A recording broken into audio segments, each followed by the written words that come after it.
ہم کریں گے ہر مظلوم کی حمایت۔ السلام علیکم ناظرین، میں ہوں حرین فاطمہ اور آپ دیکھ رہے ہیں حمایتی نیوز HD چینل۔ نظر ڈالتے ہیں آج کی اہم خبر پر۔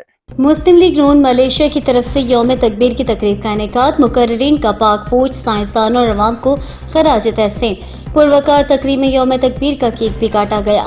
علی سلطان گوندل، جنرل سیکرٹری مسلم لیگ نون Malaysia, Chaudhry Imran Virk, finance secretary صاحب Butt, media head Faisal Rafiq Mughal, media coordinator اور دیگر مقررین نے تقریب سے خطاب کرتے ہوئے کہا کہ اس وقت کے وزیر اعظم میاں محمد نواز شریف نے بڑی دلیری سے اپنی قوم اور افواج پاکستان کے اعتماد کو بام عروج تک پہنچاتے ہوئے دھماکوں کا فیصلہ کیا، جو کہ پاکستان کی سیکیورٹی اور بقا کے لیے بہت ضروری تھا۔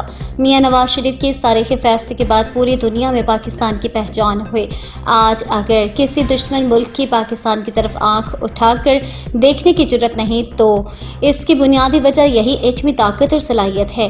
اب تک کے لیے اتنا ہی۔ مزید خبروں اور اپڈیٹ سے باخبر رہنے کے لیے دیکھتے رہیں حمایتی نیوز HD چینل۔